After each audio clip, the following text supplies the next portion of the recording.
Welcome to Fearless Podcast. I'm Mike. And this is Orlando, and we are on episode 61 61 from the Mandalay Part 2. Yeah, I mean, this is pretty cool. Day 2 was definitely a lot more going on than day 1. Day 1, it was some networking. It was, some food, some partying. Day 2 was, I feel like they just dumped it on us, right? Like there was so much information, so many new things rolling out. Plus, you still got to network and hang out with people. And so honestly, as we go through some of the stuff, I feel like we're just going to be scratching the surface on like a lot of things. Mm-hmm. And then over the next few weeks, we'll flush out the details and like really the implications, like how it's going to affect us. But man, there's a lot of positive things coming out. So that's good. And we understand, like, when you go to these things, you're going to put your best foot forward, right? You're not going to go like, hey, this is all our issues, this is all our flaws. But we love keeping the positive side of it because to me, eBay being innovative, and we've talked about before, right? Like I say innovative and you're like, no, that was innovative. Yeah, it's not always the most innovative, but there are some things they're doing now that I would classify as it's innovative. And then there are things reached Mike's innovative scale on a few things. And then there are things they're doing that it's like, okay, this is good. We're making moves in the right direction. They recognize, there's areas that they're falling behind in the industry, or just not, doing as well as they could be doing. So that it's good to see that they recognize those things and seeing movements in the right direction. I think we can still celebrate it without calling it like this is earth shattering, but there are a few earth shattering things. Today I definitely was like mic drop moments because, there had been some things, and we'll share those in a moment, that had been promised like a year ago and they didn't happen when they said. But listen, it's like anything. Like if we expect perfection from a platform, like that's tough, right? It's kind of like when I had plans when I used to be a school administrator, like all the best laid plans were set up, but something goes down with construction. I didn't get a donor here. There's a glitch here. It's kind of the same scenario, but man, I got to tell you, like from the very beginning. So I, kind of woke up kind of groggy today. Yeah, you were out late. Yeah, out late, getting some tacos. You were out late. I was up late, doing some other stuff, doing some school stuff. And so, yeah, it makes for a long day. I mean, I could tell you look tired now. It's really funny. No, I'm wide awake. Look at me, wide awake. Yeah, you're watching on YouTube. So you should have seen, we had this really cool interview with one of the, we had an interview with the VP of Seller Experience. I know. And Orlando just stood there, like his eyes kind of squinted. He looked so tired. I felt bad for him. No, I was just pondering things. Okay. That's what I was doing. All right. With all that being said, hey, right off the bat, we go to breakfast. Boom. We're in the general session. And I just felt like there are all these like major announcements being made over and over again. So we covered a lot of those on Instagram. So if you haven't been following us on Instagram, check out Pure Hustle Podcast. Because obviously, when this episode drops tonight, those stories will still be there. And so if there's anything we miss in the podcast today we didn't talk about, you may be able to catch it in the story. Yep. So what are some things? Do we want to go like... I think how do we discuss I think we should break it up into kind of how they did. There was a buyer experience kind of side of it and what they're doing platform wise to... Do you care about the buyer experience? No, we do. I think because it does connect to us. It really does. Because it's platform changes, all those things connect us. And then there was the seller side. So I think both of those things are important. I took some notes, but like I said, there were so many things going on. It's hard to keep track of everything. So we'll probably miss a few things. And then we had a couple of like little lunch, small group meetings with some of the executives, and we were able to ask those more closed door meeting. It was legit. It was funny because I came in there. Remember, I was like, "Hey, can I do some social media?" And they're like, "No," because we don't know if this is all live. And then they said they would tell us what we can share publicly and what we can't. And then they never told us anything. Like everything's all good. Yeah, so we're gonna assume everything was good. It's all public knowledge. It's all on the table now. Yeah, but it was neat to be able to ask a little bit harder questions and kind of have a little bit more candid conversations with them. And again, like the vibe I got, because eBay has its flaws. Every platform has its flaws, but the vibe you get is they want sellers to be successful because when sellers are successful, they're successful. Bottom line, it's a business, right?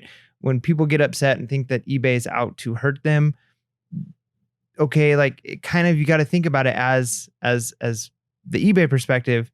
They're not making money if we're not making money, No, I agree. I mean, ultimately they want sales. So, we had an interesting conversation with the eBay team member today, right? And we had discussed. We're gonna get to the to the details here, but we had discussed conspiracy theories, right? And what was the latest one about satellites? Yeah, eBay's has now launched satellites, and they're watching people. I don't know what they're doing with them. I would assume they were using the satellites to observe what people are buying. I thought that was next level. That's pretty good. Like that's next level. Like that was something we could flesh out over an entire episode. Like the another satellites? yeah. Like the satellites and the fact, we've already talked about throttling. And it's just interesting because I thought that like the eBay, like some of the execs weren't aware of the satellite. I mean, not satellite, the conspiracy theories, but they are. They're fully aware. Yeah. So yeah, basically the satellites are there and they monitor sellers and they choose to throttle through the use of satellites, I think is how it went. Nice. Yeah. Depending on, I guess if you're behaving properly in society, if you're speeding or not, if you're going to thrift stores often enough. Like a social credit kind of deal. Anyways, okay. All right. So let's go. Buyer experience. What was one of the key things right off the bat? Okay, so a couple things buyer experience wise. They're adding more image search, which I don't know how much that impacts us. It's nice as a seller sometimes to be able to look up items, but they're really trying to push on the customer side that a customer can see something out and about, right? They see somebody wearing a dress. They're like, oh, I like that dress. Take the picture and then immediately see ones like it, on eBay. So that's kind of good. That would be good for sellers if they can market it right, where it just becomes second nature for people to have their phone out and say, oh, that's cool. And they can take a picture. But I think it's important because what that means is that you need to take a good amount of pictures, right? Because I think with image search lately, it's dependent on the angle, where it's at. Because I've done, we know that the image search right now on eBay, it's okay, right? I've put stuff and I've searched for stuff and I get like something totally out there. And then other times it works, right? So, but they said something about like the algorithm learns. Yeah. Right. So the more images are in their catalog, the more the algorithm, I think, is it still Logic? Is that the name? Is this a different algorithm? Yeah. I think maybe a different algorithm. I don't know. But if you think about it, I mean, it makes sense, that they have a broader catalog of images to pull from. And they said that you'll have an option of like search just like or search like similar, right? So you might say like, I want a chair like this. It doesn't have to be this chair, but it uses kind of like the way that chair looks, the style of it, and it'll give you, other ones that might match that. So you can be out and about. And if they can market it right, where just the average person is buying that way, like they're not thinking like, oh, I need to, look this up on Amazon, or I need to look up. But if they're just like, this is really cool, weird, unique, and just take the picture. Because even as a seller on eBay, it took a long time me going to garage sales before I actually started using the image search. And sometimes you use it. Sometimes it works. Interesting. I will say I only use it right now as a last resort. So like minor league teams. So like, I'll get a hat and I have no idea what this team is. And so I'll do it. And sometimes it matches and sometimes it completely doesn't match. But where it does match. The hope I got though was, again, the algorithm. Yeah. If it learns, we're going to be in a better place. Yeah. And I think where it does match too is the more unique, like hard goods. Like to give you an example, and this is a tragic story. Tragic might be too far. I'm already tired. Now you're talking about tragedy. I bought a cookie jar. It was a Donald Duck cookie jar, and it stood about 2 feet tall. It was really cool, right? And the reason I bought it is it looked cool. It was Disney, and I'm at the thrift store, and I'm trying all the keywords I could think of. Donald Duck cookie jar, all this stuff. I can't find anything like it. I did the image search, and I found 2 of them exactly like it. All right, I bought it for like $4. They sell for like 150. I was like, this is sweet, right? Goodbye. I buy it. And then like a week ago while I was packing some stuff out in the garage, like moving things quickly because we had people coming over to buy stuff, I dropped it and it broke. Yeah. But it was a successful image search. That's terrible, Mike, that happened. Yeah. And that same store, I looked up like a spice rack that had these like, little, so the image search does work. And I think maybe if you're just using it for clothes, maybe it's not as effective, but if it's like knickknacks, I think you might have a little bit more. I don't know. We'll see. I'm encouraged knowing that there's a system in place to make it expand. Like it's not stagnant. Like it's not going to, the way image search is now is the way it's going to stay. Now, the other thing I thought that was interesting on the buyer side was the buy it again option. Like that, that's similar to other places that we know, but I think it's something that like it's a no-brainer. Like, here's the thing I want to say. It doesn't matter to me if these ideas are original or if these ideas came from somewhere. Like send offer, right? We know another platform has send offer, but I gotta tell you, it was a game changer. It's still a game changer for us, right? So this buy again. So what that means is if you have an item, right? And so this is for a lot of you that have new items or replenishables, that if you have an item and you have to make sure it's good till canceled, because if it's not good till canceled, it's not going to show up, right? It's going to instead go buy similar and it's going to push it to other sellers, right? So if let's say you sell batteries, right? Which, I've never sold batteries, but you have batteries. And let's say, you have a good amount, and batteries are one of those items that people constantly need. And if they like your price and they like, basically buying from you, when they run out of that battery, instead of them putting in a search again, they just go to the recent orders, correct? Yep. And they just click buy it again. And the nice thing with that is they're going to be adding, instead of, 60 or 90 days history for your purchases, they're moving it to 3 years, I think, of purchase history. So going way back. Yeah, that goes way back. And, again, that for sellers like me, that's not going to help me much right now. If I move more towards like wholesale, that might help a lot. Right now, maybe I get lucky and I get a deal where it's like I get. But it may help, like in Q4. Let's say you're doing retail arbitrage, right? And you have a few items, and somebody really wants. Let's say they want, I don't know, they want to buy like 20 of these gifts, right? And they're like, oh, I bought it, for my kids. Oh wait, I need to buy it for my niece and my nephew. I need to buy it for whatever it is. Yeah. Instead of them putting that search, they're just gonna go to that order and then they click buy it again, and they'll buy it from you again. Yep. Yeah, so buy it again. And they even said that is a pathway towards subscription. So that might, if they can nail that. And again, we know, Amazon does the subscription. There's other the store that shall not be named. I mean, the platform that shall not be named for the week. When in our podcast do we not call it Amazon? That is true. I know, but right now, we're at eBay Open, but I know. They said Amazon 10 times on the stage. Did they really? Good. Yeah. I don't remember that. But so when it comes down to subscription, that might push me more towards looking at like a wholesale model, because I'm doing well on Poshmark, I do well on eBay. Maybe I'll try Amazon. I'm just not 100% convinced it's where I want to be. But if I can do a similar thing with eBay, hey. But let's just talk about, let's land there real quick. So the eBay managed delivery. Yeah. Yep. So I honestly don't know how that's gonna play out. Like I can only, like, we're so used to Amazon Prime. Right. And Amazon FBA.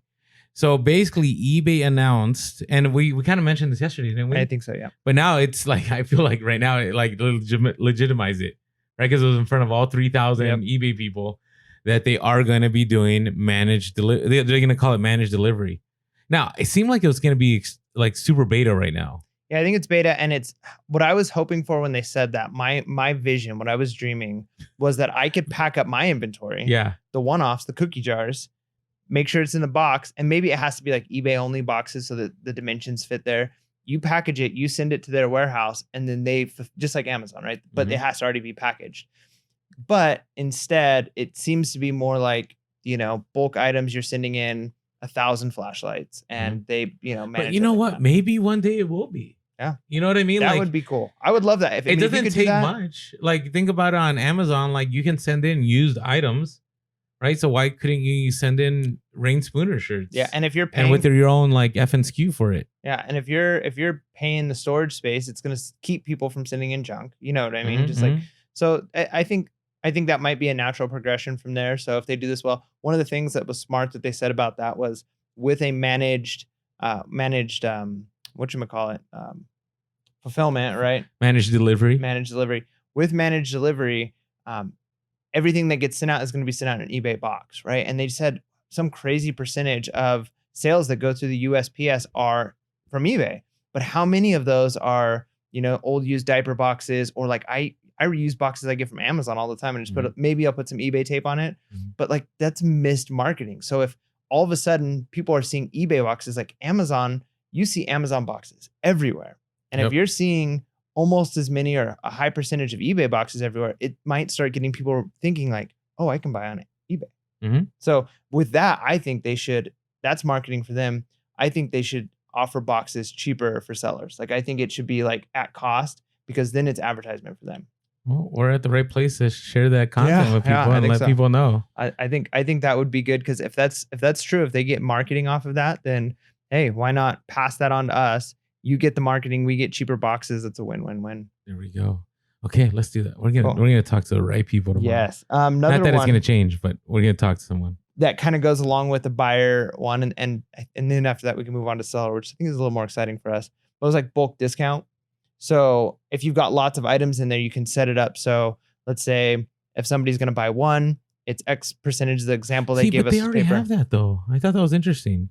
The way they talked about it. Yeah, because I have, like, for instance, right now I have a bunch of pens, and if you buy one, it's one price. You buy two, it's another price. You buy three, it's another price. Buy four, it's another price. So maybe it's something that was already around that maybe they decided to announce it now. Because I looked at that and I go, I already do that.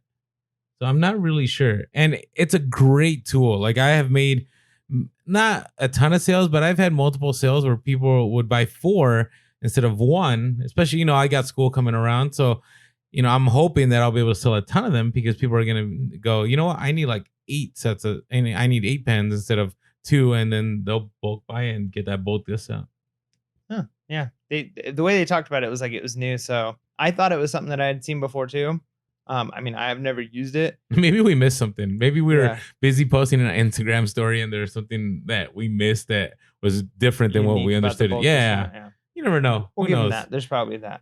All right, let's talk about the seller experience. All right. Now the seller part, this is the part that is most exciting, right? There's a lot of cool stuff. I think the big one, which I think we've got to talk about first, image cleanup.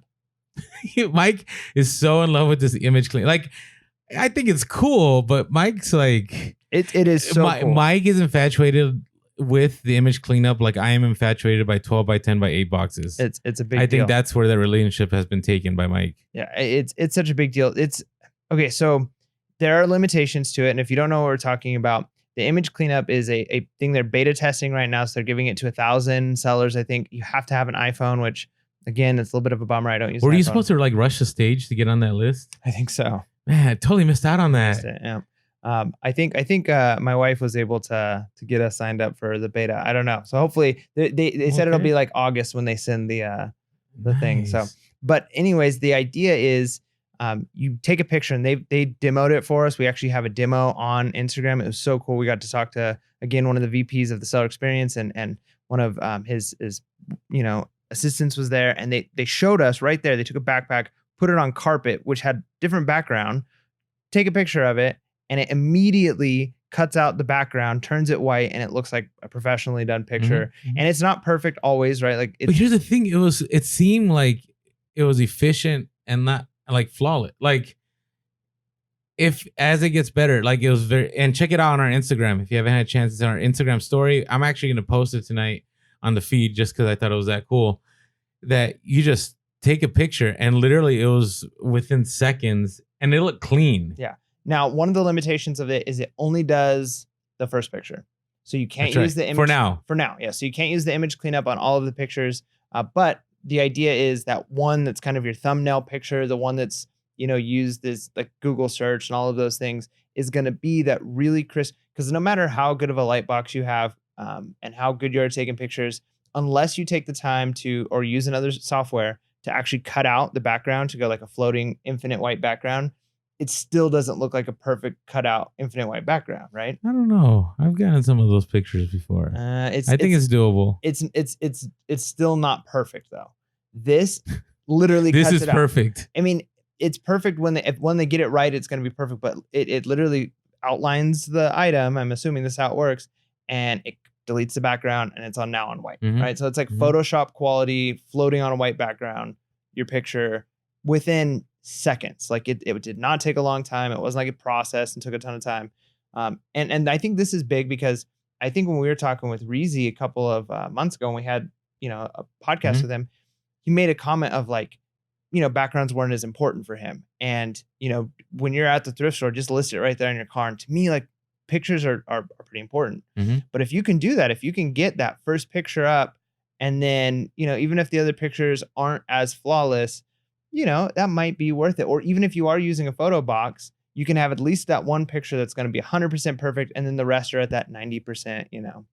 But I mean, I will tell you, I do have a little reservation, like the first picture being awesome, and then people click to the next one. It's like, so you're gonna have to level up your picture game, right? If your picture game is terrible, it's gonna be very clear that it's terrible because you have an awesome picture, and then your next picture is like no lighting, shadows, it's just bad.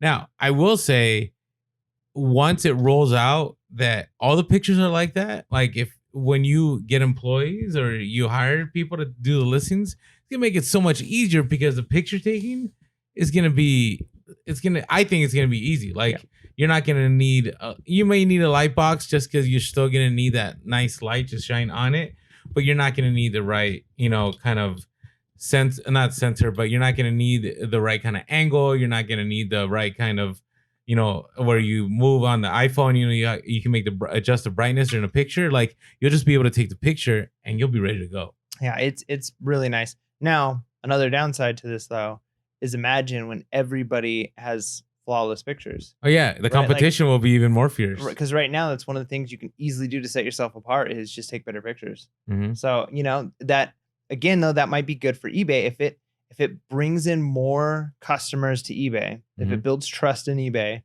as a platform, then you might still end up in the long term getting more sales. But I think in the short term, if you're getting more sales because your pictures are a step above everybody else's, and now everybody is equal, that might be a hit. But the best are if you're still setting yourself apart, you're still going to come out ahead. Agreed.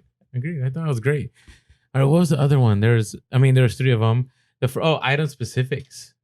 Oh, item specifics. So we've talked about that before on the podcast, but they're pretty clear. Like they're very clear that you must use item specifics and your listing. So let's say in your listing you put, J. Crew, large skirt, blue. Okay, that would be a terrible listing. But let's say you did that. But let's say in your item specifics you didn't have blue in there.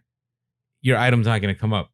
If you didn't have XL in there, was it XL? Was it a large? Well, I think it wasn't so much that it wouldn't come up, but it's not that it's the only thing that matters now. So you can actually not have all of that stuff in the title, and people will still be able to find it. Yeah, but I think they were clear that like if people had them in their item specifics and you didn't, their stuff is going to rank higher than yours. Yeah, they showed examples of items that were coming up in the 1 and 2 place that didn't even have the keywords that were being searched in the title. Right. So what that does is that actually, I think, frees up you to have a simpler title and to maybe be more specific and not have to keyword spam. Right. Yeah. Because, well, you still do the 80 keyword. I mean, they're still big on pushing the 80 keywords, but maybe you don't have to use all of them. Right. You know what I'm saying? Like maybe you don't have.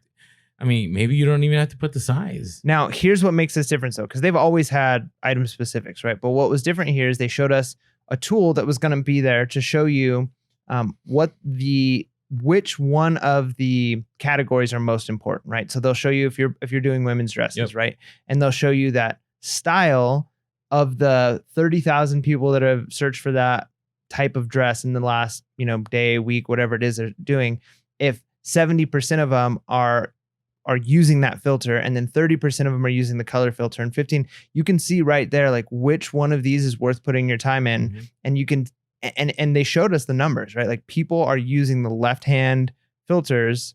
They're making the left-hand filters better. Yep. Right. So the example they showed was like a Golden State Warriors shirt, right?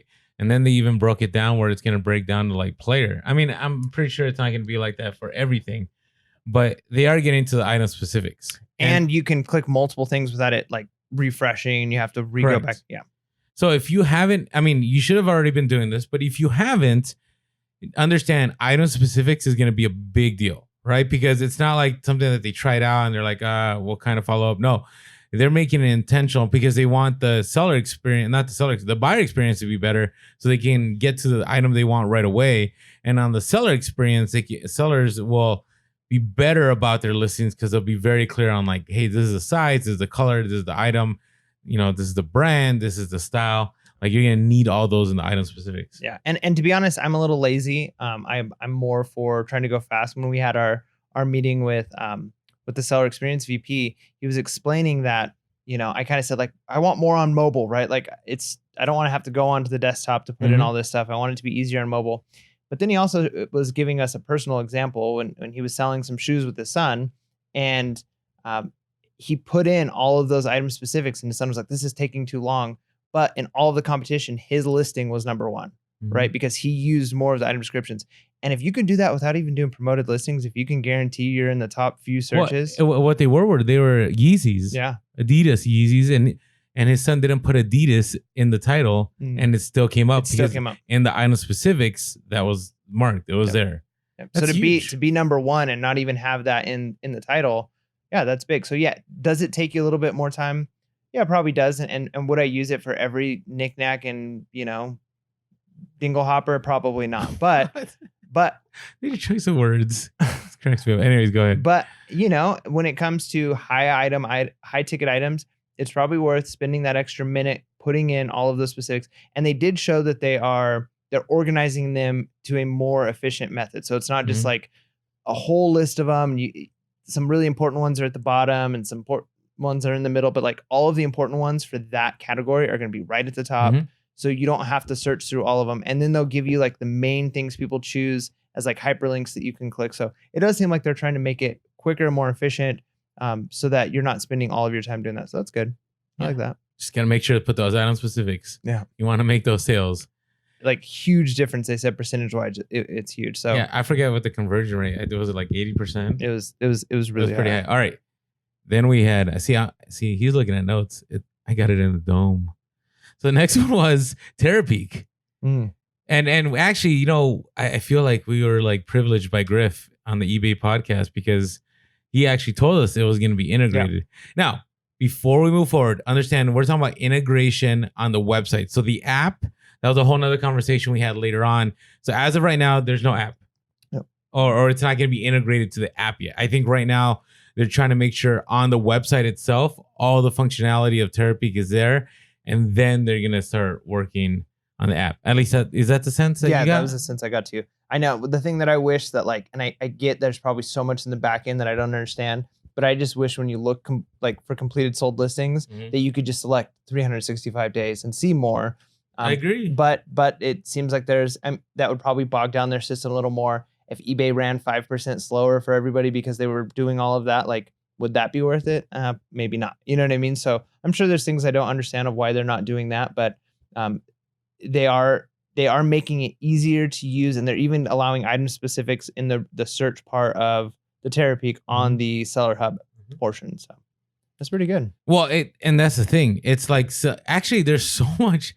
They've added so much to Seller Hub, and I hope most of you have seen the new visual. Have you gotten the new visual interface for shipping? I think so, yeah. Right, where it's all on one screen and you put the weight. Like it's not before we had to do a drop down menu. Like it's all there. So Seller Hub is going to be the same way. They are putting Terapeak right on Seller Hub. Like it'll be right there. And then the other thing that they're putting, the seller experience page, was that part of the Seller Hub or is that a different place? Okay, what I'm talking about? Were you talking about almost like the social part, with the the one where example? If you have, it's all the post transaction issues. So let's say you get somebody who's trying to scam you. Let's say you got negative feedback or bad return. That's huge. So that's going to be going onto the Seller Hub. I think I can't remember. I think next week is when they're rolling that out. It's super amazing. So I've only had to call eBay a handful of times, but you know how it is. We live in an age where it's so much easier when you can click a button, right? And they're making it where but the four major things like removing negative feedback or, other customer issues, things that are on there that you can just click a button, click what happened, and they take care of it, right? You don't have to worry. And I'm sure you could still talk to people, I'm sure, but if it's easy enough to do all of that stuff there, hey. I love it. I got to tell you, I will call because I want to get it done. But if you could just spend the 30 seconds and go hey, this individual, this negative feedback was uncalled for, and you're able to appeal, which it seems like all the tools are there, right? And so you could appeal negative feedback. You could report a bad return. You could appeal a partial refund. Now, one thing they did share, I feel like we're all over the place right now, but part of the advantage that you need to play in your part as an eBay seller is top-rated seller gives you more protections. It wasn't, I don't even think just top-rated seller. I don't think they gave that specific, but I think it was if you're in good standing, right? If you've got years of experience, you're listing items, you have good rates, and customers are trying to abuse you. I mean, they were really big on seller protection. And I mean, you should have heard like, the auditorium, and they're like, we're doing this for seller protection. People start cheering. And because, it's our business. And when you can sometimes be harassed by customers, sometimes you're taken advantage of by customers, and they're doing a lot to help prevent that. And, if you're, like they said, like on one conversation I had with one of the eBay workers is they said, do we really think you're going to try and scam us for a $300 pair of shoes refund when you've been selling with us for years and have hundreds of thousands of dollars in sales? Like, or is it this customer? That was super important. I mean, that means a lot. Yeah. I mean, but they did mention in order for you to be protected for a couple of things, right? So like if you want to get feedback, right? If you want to, if basically top rated seller. And again, they said, you have to offer 30-day returns, but not free. Not free. Yeah. 30-day returns, but not free returns. Yep. So are you going to go to 30-day returns? Yeah, I think it's worth it. At that point, like with the amount of seller protection that you get with the 30-day returns, I think that was really big. I didn't have a problem with that either. I think it, and the reason I don't is because the whole reason and the sense I've gotten from eBay from the beginning is that they want you to do the returns because then that eliminates like the conflict. Like if the person doesn't like the item or there's an issue with the item, they can return it. Instead of like, oh, I can't do anything else. The only power that buyer has is to give you a negative feedback. But now they can return it. They have different options to make things better. Speaking of negative feedback, this one was a conversation I had with an eBay employee at breakfast this morning. Oh, okay. Just sitting at our table. Is that after I showed up? No, it was before you showed up. Oh, okay. So it was really neat. So we're just sitting at a table and the lanyards, you could tell by the color lanyards if it's an eBay employee, right? I didn't know that. There's special different colors. Yeah, all the yellow lanyards mean they work for eBay. And so I see, and he's talking to somebody. And so I just asked, like, so what do you do for your eBay? And, we were talking a little bit. And one of the things he said that really intrigued me was negative feedback isn't that important. Like, yeah, I know. I caught that. I was there when he said that. And so I'm like, okay, like, tell me more about that. And so he explained, like, they've minimized, like, that they don't want to. See, but I struggle with that, Mike. Like, it's work to get, to be like, once you hit that 1,000, like 100%, like positive feedback, like, that took a work. That took a lot of, working with buyers to resolve the issue. That took a lot of taking returns you didn't want. That took a lot of, basically making sure that your customer was the number one priority. So, but even with all that, there's so, I can just imagine like if it really was like the end all be all, if you've worked that hard and all of a sudden you get one crazy weird situation and you've got a negative or neutral feedback and now all of your hard work is put down, and now somebody who has got 100%, but they haven't put in as much work as you now is way higher up in this, algorithm.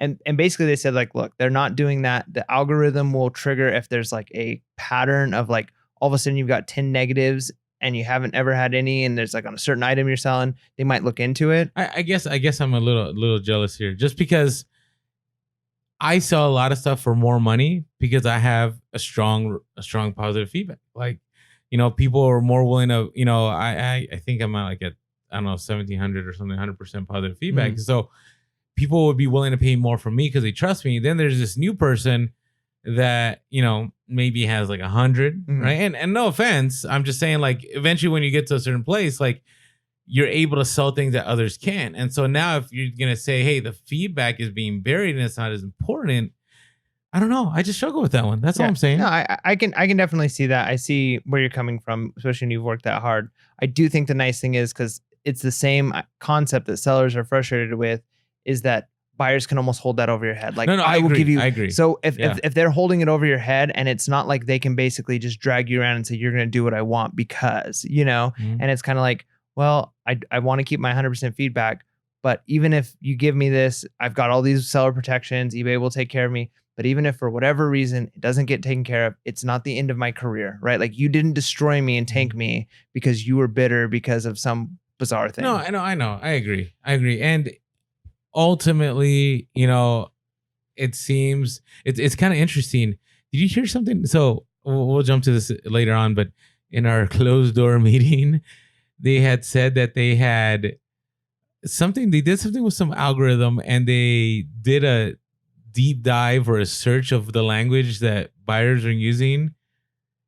Do you remember that when he had mentioned that? So like they're able to track Like like for instance, okay, I'll go with it. Like our biggest thing lately that we've been talking to eBay execs is like, why can't, if somebody sends a best offer and says free shipping, why can't there be a little like box or something that we can, counter and say, sure, we'll do free shipping and do that instead of having to reduce the price or have to go into the website. And they said that that based on the algorithm research, that they researched all the best offers and the counter offers, and they found that the number one thing that buyers are over and over again requesting when they, are counter offering or, they're sending a best offer is that they want free shipping. Yeah. Which is one thing that my wife and I, when we were talking to some people that we asked a lot and basically said like, this has to happen.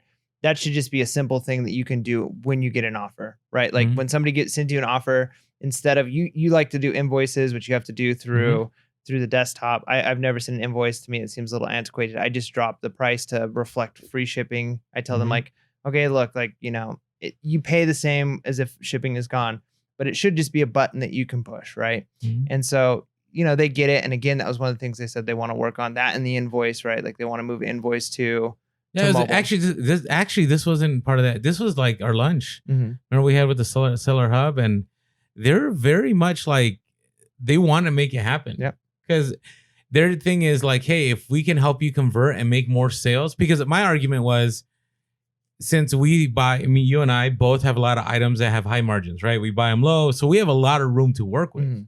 And so if we can get another negotiation piece when it comes to best offer, like we're all for it. And they're like, yeah, well, of course we would want to make it happen for you because that means more sales for us and that helps our bottom line too. So it was encouraging. Two things on the offers, especially with not best offer, but send offer. Two things we got clarification on. One of them is, remember when I mentioned that I get a lot of messages when people like don't necessarily accept my offer, but they'll message me and say like, they can't counter offer. Yeah, which I thought they could. Yeah, I could have swore I got sent counter offers, but maybe I was completely wrong. If you send offer, that's why you'll sometimes get messages. The buyer on that end cannot counter offer. They can send you a message and then you would send them an offer. And that's one of the things they realize, like that's one extra step for us. So they're gonna work on fixing. So now we have clarification on that. The other one was kind of just how it worked with best offer, or not best offer, the send offer. Why sometimes you can send it to some people and not others. Like you have 15 watchers, and then when you go to send the offer, it's like one interested buyer. Yep. And you're like, wait, I thought there was 15 people watching it. Now, I think it's a communication piece. I could have swore when they first announced that they were going to do send offer, like I think it was a year ago, it did say that it was going to be, they called it offers to watchers. Right. So all of us are thinking, hey, as long as we got watchers, we can send the offer to all the watchers. They were clear with us that there's certain, and we've talked about this, but there's certain parameters. One of them is you can't send an offer to the same person twice. Right. Right. Another one was you will always, like, they just have different, the algorithm kind of changes. Yeah. So they have to be watching it for a certain amount of time. That was the other thing. If they've received a bunch of offers on other things, the idea is they don't want a buyer to be spammed, as it were, with just offers, right? So if they're watching 30 things and all 30 sellers send them offers, eBay kind of says like, that's too much. Like maybe one buyer, and they didn't give us the numbers, but like a buyer can only get 5 offers in a week, whatever it is. They don't want them to be overloaded. Kind of the workaround they said on that was when you adjust your price, obviously all of your watchers are going to get a notification. So, but overall, the idea that, I don't know, I just walked away encouraged because I'm like, okay, they're thinking about this. This is something that's important, and best offer will only get better. I think we pushed a lot about mobile. Like we want to be able to do things on mobile. Yep. Okay, let's go. We're back in general session. So what's other? So we talked about Terapeak.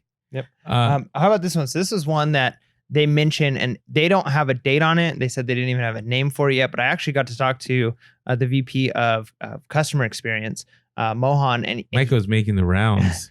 He had a one-on-one all on his own. Yeah, it was really neat just getting to talk to him and kind of see his passion for this.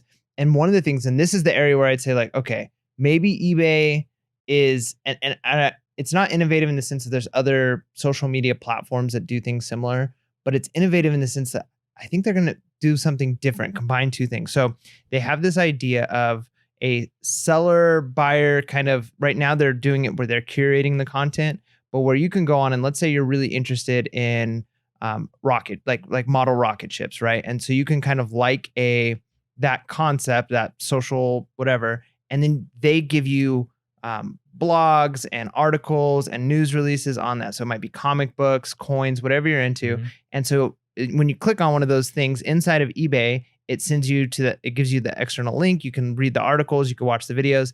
And then when you click off of that, now based off of the things that were in that article, based off of the things that were in that YouTube video, it automatically gives you suggested items to buy.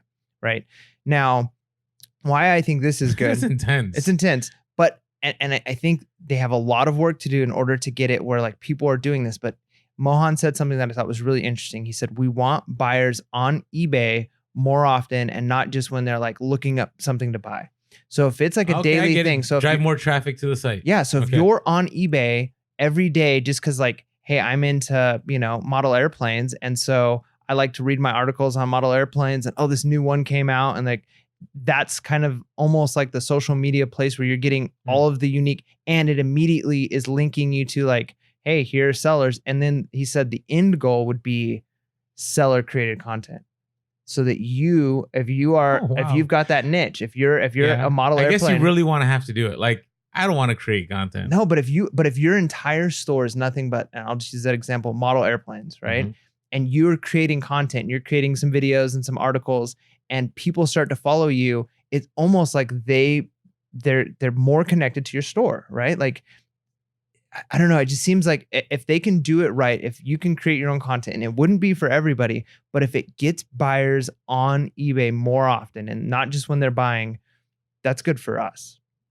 It's interesting. I wonder if they're going to integrate it with social media. Well, for us, we create content, and I would say it ends up being another platform. So if they could create it where it's like it integrates, which I think they've mentioned. I don't know how much they mentioned that. Maybe I'm making up things. I don't know. I thought I heard it. I think it'd work. But listen, whatever drives traffic, maybe you're not one of the people that creates the content, but indirectly it allows more people to see your stuff. It's a good thing. Yeah. And I think that's where like the niche aspect of eBay would come in. Like, yeah, if you're into a very specific thing, and so you're following 5 content creators on eBay and you're always getting connected to their things, I don't know. I think that'd be good. It wouldn't be for everybody. But again, if there's more buyers on eBay, even if they're not buying the things you're buying, eventually they're going to want to buy something. And again, just as more people in the United States and around the world globally are using eBay and are talking about eBay, the more sales we're going to make. No, I agree. It's one of the reasons we tell people like, hey, the more people are selling on eBay, the more that buyers will go to that platform because they believe that is where they need to buy their stuff. Yep. All right. Let's talk about MUA. Yeah. Do you know what I'm talking about? I do know what you're talking about. Okay. So which might be the end of some of the platforms. Well, okay. So here's the thing. So last year, what is MUA? Let us know.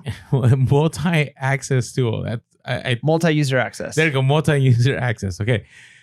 So here's the deal. They announced this last year, right? And it was a big deal, and I was super excited about it. And I was like, sweet, I don't have to do Inkfrog, right? Because I can use Inkfrog to give limited permissions to my helper to, take pictures, upload the pictures, do the listing. Well, now with this, it's going to be all in eBay, and it's going to be free. So, I forget exactly what the total amount is I pay for, brands like Inkfrog, but it's going to be, about $400 savings. So that'll be nice. Yeah. And it's within eBay. So, because there's some things on Inkfrog that doesn't carry over. Yeah. So whenever I post things from Inkfrog, one of the things, it doesn't speak with my business policies. So I have to go back to my business policies after I set up listings, and I have to make sure they have the right shipping policy. This, to me, it's huge. Here's the thing. I'd rather have waited a little bit and make sure they did it right than they threw it out there and there have been like all kinds of craziness. No, you know what I'm saying? Yeah, for sure. So I think it's a game changer. I think it's going to save you money. I think the other things we had mentioned. So we went to a luncheon, and one of the things, and I feel so bad. So if anybody from Inkfrog is listening, reach out to us if you have other awesome stuff. Yeah. Okay. But Inkfrog has this thing called the Watchdog. Do you know what I'm talking about? I don't. Okay, so the Watchdog is something that alerts you when an item is going stale. Okay. So if an item is like 30 days or whatever, like a lot of people believe, like Craigslist Hunter, it's been very successful for him. Now that good till cancel is on all the items, he's very big on like ending items early, right? And relisting them, right? So Inkfrog has this option that you can set these alerts. So we had spoken to Seller Hub and we were very clear, like it'd be awesome if we could like filter out and say, hey, I like to be alerted when there's a 30-day, a 60-day, or a 90-day, and that it's in red so we don't miss it. Right. So to me, I'm thinking about, okay, overall, eBay, if everything could be in eBay, right? It's kind of like managed payments. Like right now, we haven't jumped to managed payments for us because you can't do global shipping, which they're hoping to do that soon. Yep. But if it all could be contained within eBay, I think it's just going to just make it a lot better. Yeah, no, that'd be amazing. Speaking of managed payments, they're looking, it looks like they're moving towards within the year it being for everybody, like across the board. So if you don't know what managed payments are, okay, so back in the day, it was only PayPal on eBay, right? And then managed payments came around, which we talked about this actually last night through another company, that everything was going to be self-contained within eBay. But a lot of people opted out. Initially, they opted out because people couldn't do PayPal on managed payments. Well, now you can accept PayPal. The last piece for Mike and I is there's no global shipping that can be done through it. So once that gets done, we're in. Yeah, no, it's going to be cool. And one other thing that would be connected to the managed payment that they mentioned behind closed doors. Yeah, that I thought was you gotta stop saying it like that. No, because I just it's one of those things like we finally got to hear what we wanted to hear. Yeah. So hopefully it happens. Yeah. But go ahead. What are you going to share? So was this idea of, again, keeping people inside of the eBay platform. And again, this is one of those things where it's like, there's no date on it. This is just ideas they're thinking about, but it shows they're moving in the right direction. But let's say somebody buys something for $100. Well, if you're willing to accept eBay money or like a currency, like almost like their own cryptocurrency type system. Whoa, did you just say cryptocurrency? Well, you know what I mean? Like it's a currency, it's a token system where you would have the money that instead of them giving you $100, it'd be $110, but you can only spend that $110 in eBay, right? So you could take $100 cash or $110 that can be spent on anything on eBay. Well, no, that's good for us in some ways. Like you might not accept everything like that because we don't buy everything on eBay. We want a paycheck. But if the average person is like, yeah, I could sell this thing on eBay. Oh, you know what? Instead of taking cash, I can get a little bit more if I buy something else on eBay. Now these other people. I totally missed that conversation. Did you? I did. I don't know what I might have been charging my phone. I might have been talking to somebody in the back. I totally missed the conversation. No. We're awake. We're live. Okay. Because what I was going to share was they were pretty clear that like once we go manage payments, like if somebody, if you accept an offer or somebody sends a best offer, immediate payment will happen. Well, that's what they want. That would be integrated with. I don't think it's like immediate rollout with managed payment, but what they want. They're very clear that like they want. No, what they said was they wanted to do it with PayPal, but once they found out that they're going to go with the new system, they stopped working on it. And so now that once everybody's in their managed payments, it's going to be a thing. So, and we kind of heard some of the philosophy behind the delayed payment. That was kind of okay. You got to share because this one was like, I don't know if I felt comforted, but at least I know why things are the way they are. Yeah. So delayed payment, right? Like you get a best offer or, an auction, and sometimes we're a layaway for somebody, right? Like they don't pay you for a while. For a long time, unpaid item case opens. Or they never pay you. But the reason, and I remember this back when I was really young and, my mom and dad were buying stuff on eBay, is you'd buy something on eBay and you'd write a check out and you'd send the check to them. And once they cashed the check, then they'd mail the item. So like it was a long process to get stuff, right? So there's always been, eBay never managed payments, right? Like it was kind of like, we're just selling, like you guys have to figure out the payment thing, right? Like if the seller says they got it and they give you the thumbs up and the buyer says they got the item, then we're all happy, right? So they didn't manage payments at all. So it's kind of a carryover from the past, right? There's this legacy of, well, because checks would take a while to clear, and so there wasn't a need for expediency about payments. Yep, you could buy a bunch of stuff on auction and pay for it later, and so that mentality because of was that, there. That's why we're at the place we're at. I mean, I Like think that was wild to me. I just like mind blown. Like, wow. I mean, that's what is it? 2019. I mean, at the you almost get the idea of like people who are just not willing to change. But right? they Like, were well, we've willing always to done admit. this. They were willing to admit though. Like, what was awesome about the VP, Harry Kempen? Did I say his name? Temkin. Yeah. Okay. So he's a, VP of seller experience. And he admitted, like, you always talk about like some pages are like 1994. Mhm. And he goes, yeah. He goes, we know they're there, but we're trying to focus on efforts to make things better. And when the time comes that we have the ability, because we're not consuming all our time trying to be innovative. Yep. Like, we'll work on that. And, that was good. I'm okay. So now that I see an old school page, it's going to be a reminder of like, okay, they're working on other stuff. I got to look at it in a positive light. Always, right? Always. Another cool thing, seller protection. So two things, right? One of them is that if there's an item in dispute where like, instead of just them taking it down, if somebody goes against you and maybe says like a copyright claim or something like that, instead of just the listing being taken down, the listing gets hidden until it's resolved, and then it can come back. So you don't have to relist the item. Oh, so it doesn't like completely disappear and all your pictures are gone and everything? Yeah, they just like take it Oh, that's off, great. and it's on like a hidden thing where you can see it, eBay can see it, you guys can do the dispute. That's the worst part about Vero takedowns. Yeah, like losing the pictures. Yeah, and then it's like, now I got to do all this stuff again. So they're going to hide it. So that's one good thing, seller protection wise. Another thing is there's actually like a disciplinary process they're going to start working for customers. Process? Yeah. So like, that is true. Okay, I remember that. So there was like a list of like 3 or 4 steps. And it's kind of like, they're going to warn certain customers. They're going to identify the customers who are clearly abusing sellers or scamming or doing things.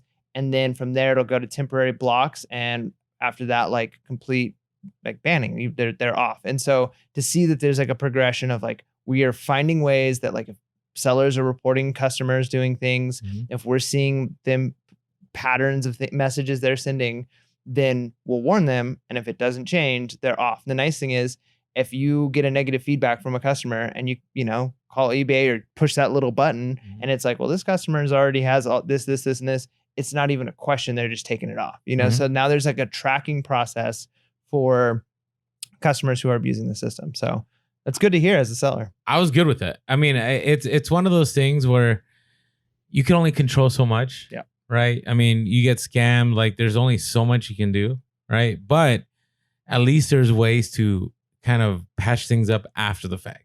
And I'm excited about that seller experience page, being able to resolve things. We talked about it before. To me, it's a big deal because it's going to save you time. All right. What else we got on our long list of things from today? We're getting close to the end. I think, are you? No. I think over the next, I don't even think we've even scratched the surface. Well, I mean, I think we'll go into more depth on all this stuff. Yeah, I get it. So one of the things that I thought was pretty interesting was, and we know this from last year, I think they did the same thing, but concierge service, right? So one of the benefits of coming to eBay Open, if you didn't come and you're thinking about it next year, if you come, they just give it to you. I know, but okay. This one, I think it just should be standard. Come on. I mean, okay, but that's coming from the same person who said that you feel like you should deserve a benefit because you've worked so hard to have 100% and 1,000. Yes. So right now, concierge service goes to those top rated sellers, right? Like if you're a certain level, it's like you get this, you've earned it, right? So that's big, and everybody has the ability of working up to that and getting that special service, right? Okay. Of like, No, I agree. If you get top rated seller, in the end, top rated seller helps everybody out. Yep. Right. It gives you that badge. It gives you higher ranking in the search, and it provides, you get discount on your final invoice. And now there's one more thing. So I hear you. Now, I just think it's cool as a perk for coming to eBay Open too. No, I agree. I mean, I will tell you, I didn't think we were going to get it. No, because it was on their website, I think. No, I didn't see it because I was talking to other resellers and they're like, we don't know. Like last year was pretty obvious. So when they announced it, I'm like, sweet. So What is concierge service? Because we probably have a lot of people out there that don't know what that is. Okay, so everybody knows what it's like when you're calling customer service, and sometimes you get connected to people who you're not 100% sure if like they really work for eBay, if they're really work for eBay. Well, and I know this because I worked for call centers, and we had different call centers that we were connected to, and they would receive calls from different companies, right? Like they weren't just one company, right? Oh, I didn't know that. Yeah. Is that a thing? Yeah. So like we had a company when I worked for DirecTV that took calls from so it was a company in the Philippines, but they also took calls for other companies, right? So they had like a list of things that they can handle, and certain people might take different. But the nice thing with the concierge service is you're going to talk to somebody, whatever country you're in. So you're in the United States, you're going to talk to another person in the United States. You get a little bit direct access, right? So instead of calling in, leaving a something that happened, you got a negative review or whatever it is, waiting a day for someone to call you back, and then, okay, well, let me talk to your manager. It's like you're immediately connected to the person who you have to work really hard to get to, right? It's just like, hey, we recognize, and it makes sense if you think about it. Anybody who's willing to pay to come to eBay Open as a seller, right? They take their business serious. They're trying to do well. Nobody here is I would not imagine like some scammer who's trying to, you know what I mean? Not especially if they're coming to eBay Open. Exactly. So it makes sense to say, like we want to say like these clearly are sellers who this is a good perk to give them. And there's been a couple of times we've had to call eBay, and it's exciting to know that I'll be able to call and, have a good conversation with somebody who's can make decisions right there on the spot. Yeah, right. I agree. So I think that's a good thing. But if you didn't get it, right, if you didn't come to eBay Open, it's a reason to come potentially next year, but also it's another reason to be moving towards, top rated seller or whatever it is you have to do to get that concierge service. 100% agree. I think it's, again, to me, I've always said this. If a platform is asking you to do certain things to be kind of like a next level seller, like you want to do those things because that's where the perks are going to come in, right? So, people sometimes say, well, I don't want to do returns and I don't want to do this. And I get it. If that's how you want to run your business. But understand, like, you may be sacrificing certain things that in the future, might be available to you. Yep. Right. So that was a nice surprise today. Yeah, no, that was really good. And another crazy thing that she mentioned around the same time she was talking about that, going back to that idea of seller protection with that customer discipline process, right, is the algorithm that they're running. If there are customers who are already being identified as that, before they can even leave a negative feedback to you, it's being taken down. You don't even often see it. So, and she said, in case you guys in this room, pretty wild. So if you don't think that this has affected you, she said, between all the sellers in this room, I can't remember what the number was, something crazy, like over 6,000 negative reviews have been taken down that you've not even seen. Yeah. Right. Like they've stopped it from hitting you before it even hit you. Right. Which is kind of nice because you don't have to worry about that. Because sometimes when you get a negative review, it's just like, kind of hurts. You know what I mean? It's like, it's rough. So, I will tell you, there's not, even though you've had a lot of them removed, it's almost better to not know. Like I almost kind of like the idea that it's ignorance is bliss in this that case. It's kind of like, have I had some negative reviews and she said neutral too. Have I had some negative or neutral reviews that a customer tried to give me and eBay took down? Maybe, but I'm not like, I don't have to think about it. You know what I mean? It's not like, wow, they took down 3. I wonder which items it was. Like, did I do something wrong? Like, I'm not losing any sleep because I don't even know. Yeah, no, I hear you. But that's kind of cool. Okay. Did we cover all the seller experience? I mean, did we cover all of it? Probably not. But no, 100%. I don't think. Oh, by the way, we haven't done this yet. If you're listening to the podcast and you haven't had a chance to watch us over on YouTube, you can see our setup for this podcast. Check us out on YouTube. Subscribe to us. Hit that notification button. If you are not following us on Instagram, and we've met a lot of people that aren't following us on Instagram. Yeah. Right. And we've met a lot of people through Instagram. Yeah. Right. And so make sure to follow us on Pure Hustle Podcast. That's who we are on Instagram. We're Pure Hustle Cast on Twitter. We're Pure Hustle Podcast on Facebook. If you ever want to give us a call, 619-738-1170. Shoot us an email, purehustlepodcast@gmail.com. If you ever want to say thank you in a monetary way, we do have a PayPal link below. And so we appreciate your support. And that's kind of like our breakdown of ways to get a hold of us. Now, I will say day 2 was even better networking. So this is why I say Instagram. So Mike took it upon himself to comment on anybody that did like an eBay Open, right? The hashtag, right? eBay Open 2019. And through you doing that, like we got to meet a lot of awesome people. Yeah. Yeah, we met one guy who, and you got him on the Instagram story. Yeah. We met one guy the toy hunter who does. Yeah, he's the was it the real toy hunter? The real toy hunter. That's what it was. Serge. And man, like I looked at his Instagram page. This guy's legit. He was like one of the OG original eBay sellers.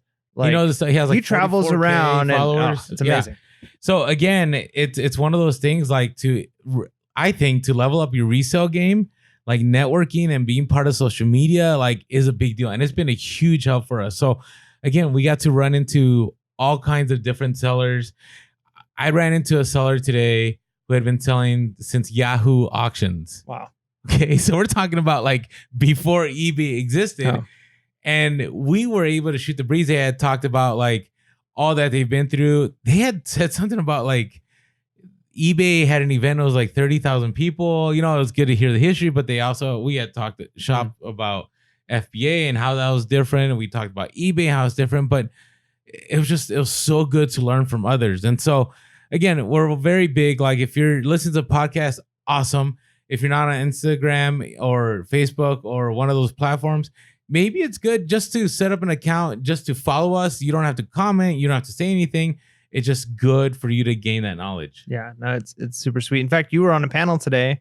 I'm going to be on one tomorrow about kind of the how that works, how the influence of being on social media, how it impacts your business, why we do it. So how was that for you? What was that like? I mean, you were up there with some pretty awesome people. Yeah. You're up there with Hustlebee and with Hustle at Home Mom. Yeah. So again, it's because of you guys. I mean, the fact that we're on these seller panels is because of all your support and just you've been awesome to us. And so being up there was a little humbling, you know what I mean? Because Hustle at Home Mom, she has a huge following. Ken the Hustlebee has a huge following.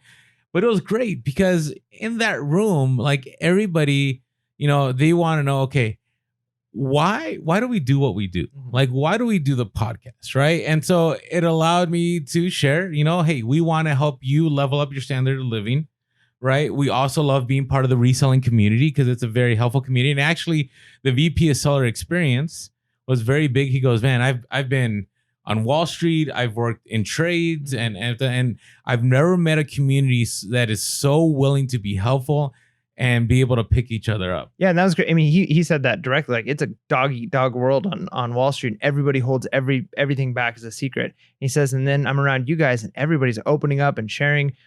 Of course, not like, here's my contact, but everybody's sharing like their story and how they do things, and everybody's wanting to help everybody else because, in some ways we can be competition, but in a lot of ways it's like in very few other categories are you so connected with people. Like you share something huge in common. Like reselling is a lifestyle, right? Like it is not just your job, but it's your passion. It consumes so much of your time.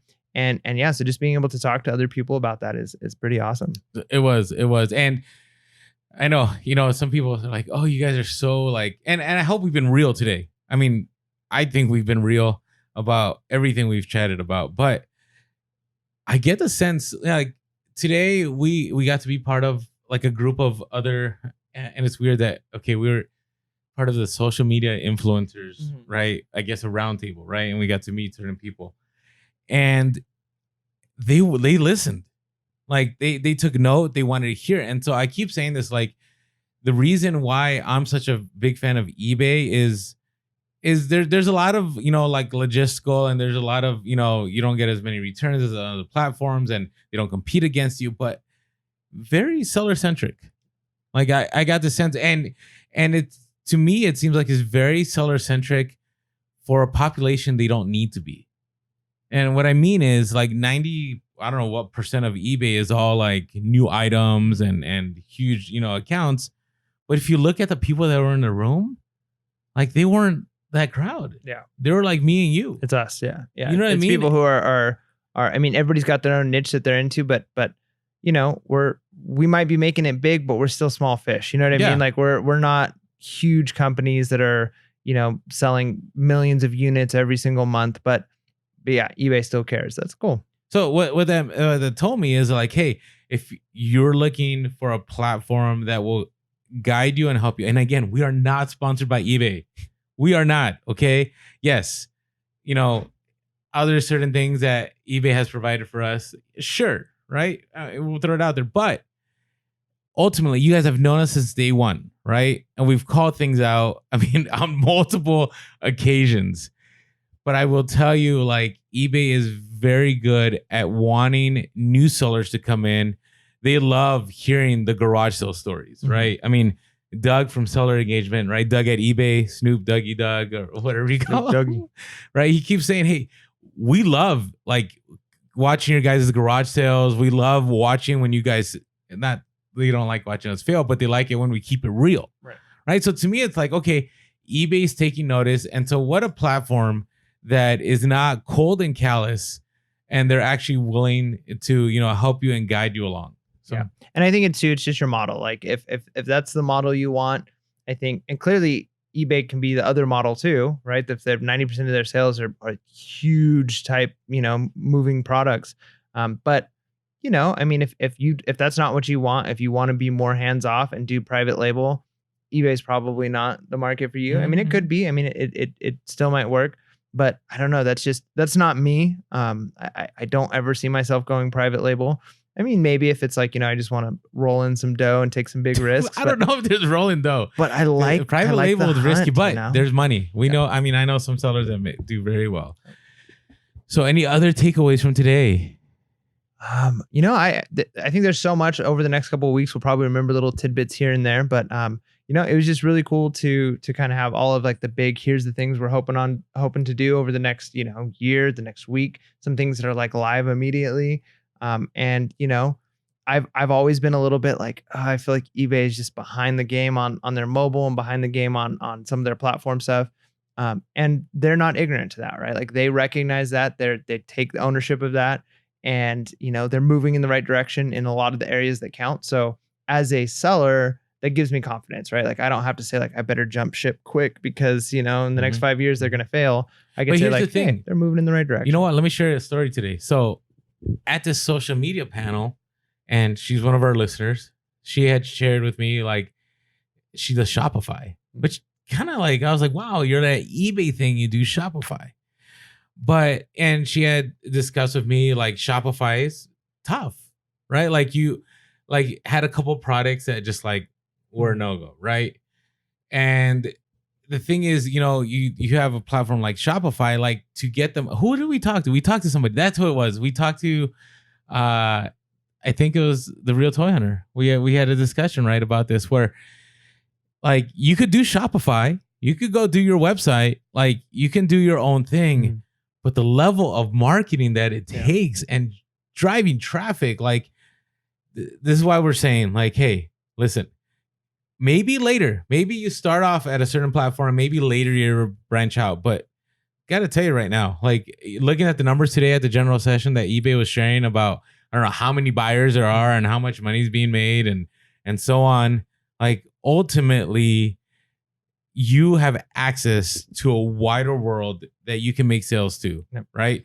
Global shipping to me is the one that sets eBay apart from any other platforms. Right? Because it's so easy. So with all that being said, like, hey, there's a place to start. We go back to episode 2 of our podcast. It's like, this is where we think you should start. Yep. And if it sounds like we've been a little too eBay heavy this episode and the last episode, hey, it's the eBay Open episode. So there you go. So this is day 2. I'm excited for day 3. I think there's going to be some awesome stuff there too. You know, I can't imagine any more big announcement drops like we had today. But I think the workshops will be good. You know, just getting that individual, like, you know, here's how to do this and how to, you know, get more seller engagement and all of that stuff. So yeah, I'm excited for it. And if you're here and you haven't said hi to us yet, please come up and say hi. Like we love talking to listeners. It's amazing. We've had people from all over the world like come say hi. So it's been pretty awesome. All right, with all that being said, make sure to be real, be relevant, and be reselling. Peace.